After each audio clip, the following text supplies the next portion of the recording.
This. So thighs and behinds are two problem areas, right, when it comes to getting in shape.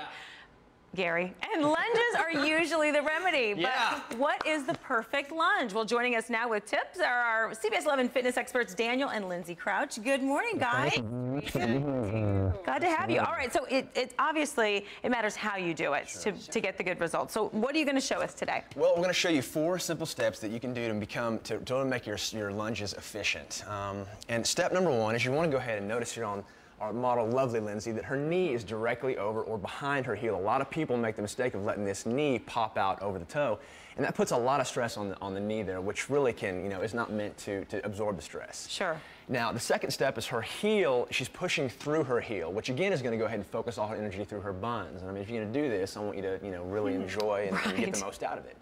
Now, the third thing that Lindsay's doing right now is that she's focusing on balancing on the ball of her rear leg. Now, if she were to put her heel on the ground, she'd put a lot of stress on her knee, and knee goes forward and back and not side to side. So, it's a pretty important thing to think about. And the last thing, number 4, is that Lindsay is pinching her shoulder blades together, which is going to keep her posture erect, and it's again going to focus her weight over her bun. So she's kind of using her upper body as like a weight in a sense.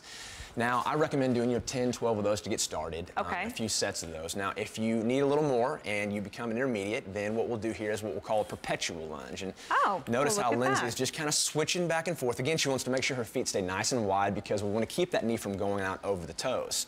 And so if you can get to a point where we're doing like 20, 25 in a row here, you're making some definite progress. Wow. Again, her shoulder blades are together. She looks elegant when she's doing this, and that's something you want to focus on. And that's definitely what you talked about last week. That's sort of the core, is making sure that the posture is right first. Absolutely. And then you can do all the other exercises. Now, if you were to have your knee over too far, because sometimes it's hard to really look, do you feel it in your knee? Absolutely. So you shouldn't feel anything. Sure. And you want to work muscles and not joints. Your joints don't do well when they're under stress. They really, they'll break. And, especially if you're doing these, if you start young. It looks like that. A lot of pressure and stress on my knee rather than the tiny. Yeah, I hear alarms go off in my head when I see that knee pop out over there. Sure. Now, if you need even more, and you're a big baller and you need some serious lunges, these are 4-way lunges here. All right, Gary, this is you. All right, Gary, you're going to be next week. We're doing this. Maybe jumping in on this. Oh, look at this. So now notice the last one's my favorite. It's called a curtsy lunge, and it really works on the outside of whatever hip you're working. It gives you that curve and that support in your hips. And who doesn't want tighter hips? Can she do that again, Lindsay? The curtsy? Sure. The curtsy hip? Would you like to try this, Gary? I think you should.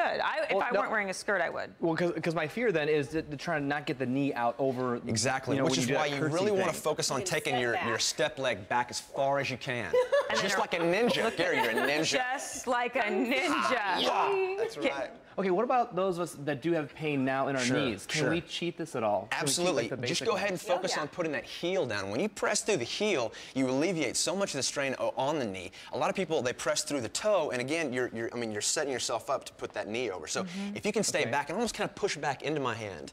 If you lean back now, it should be, you should feel the stress. That's perfect. I know it feels precarious, but that's actually perfect. The balance seems to be the challenge, too. Sure, right. which and comes from your core. Right. That's what we learned last week. Yes. Yes. Now I noticed that you had your toe up. Is that simply so you know that you're pushing from the right area, or does that add more difficulty? Well, it's good for a push because it really reinforces to push through your heel. I mean, if your toe's off the ground, it's kind of difficult to push through the toe. So, and again, and it puts your weight back, and it puts stress on your buns. Right. Weight on your buns. Because it's easy to fall forward, but, it's more difficult to really lean back. I'll tell you, I think the posture, just like you talked about last week, that really is key to having a successessul exercise and workout. Right? Well, practice doesn't make perfect. Perfect practice makes perfect. Okay. So we really want to reinforce the right things because then you're not, you're working smarter, not harder, which is really the key. Excellent. So. Excellent. You look like you're in good shape too, and you're like, right. Yes, right. I just did 20 push-ups. All right, so can you give us a tease on what we're going to be doing next week?